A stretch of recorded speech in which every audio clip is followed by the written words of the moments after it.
What is the deal, beautiful people? It's your boy Uncle Rza, back on the oh so beautiful Project Cars, the racing game also known as Broke My Fucking Heart. This game was so dope when I started playing it on the PC, and I think it's still dope on the PC, but when I got a hold of the console version, specifically the Xbox One version, it was a mess. My God, there was so much wrong. I could start ranting again, but there's plenty of videos on the channel pertaining to this particular subject and how I believe these guys really fumbled this title. Maybe not on the whole, but when it comes to the mainstream market, which is the console market, which is where you will make your sales.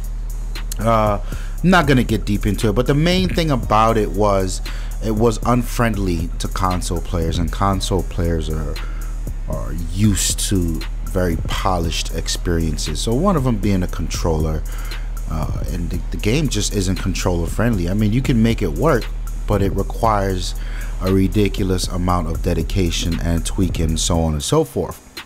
Now, since my initial complaints with the game, they released a patch, and it fixed a good number of the issues. I played it shortly after, and it was fine. Still some issues left here and there, even till today. Now, I was scrolling through my YouTube feed, and I came across a patch 3 video. I didn't even know there was a patch 2. It came out I think July 18th, so it was about a month ago from when I'm recording this, and I didn't know about it. So, you know, I had to go back and do some research, and man, did they ever put in work on this game. And this is one of those things where, like I said from day one, this game has an interesting identity. It's the genetics and makeup of a PC game, but it's sort of crossing over. So this continuous patching from the developers is something that we're not really used to in the console world, mainly because games are usually more polished when they arrive at the console level.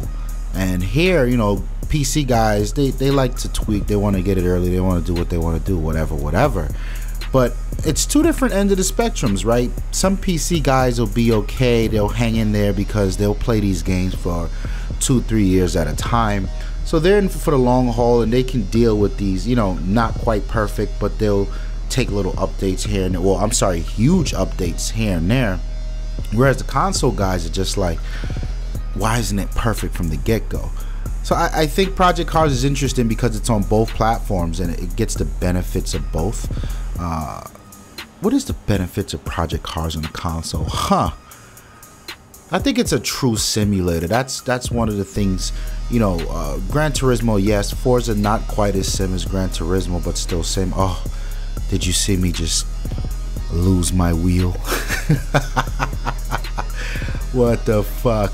Like I've been saying, true sim. This type of difficulty has never really been on the console, man. So it's good to see it here.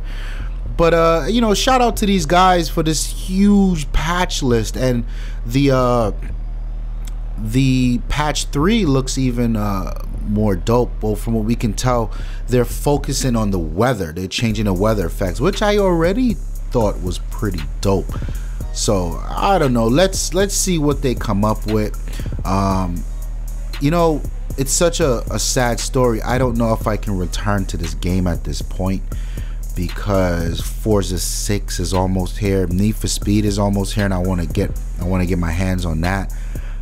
I'm not sure. You know, they had a window with this game, which is what I was excited about, and they fumbled it. And now that they're really working hard, they're still working hard, I fear it may be lost. I'm not returning to it. What about you guys? You tell me. You guys still playing Project Cars? Was it a big letdown? Was it a big disappointment? Do you appreciate the fact that these guys are still working? Holla at me. It's your boy Uncle Rza. I'm out of here. Peace.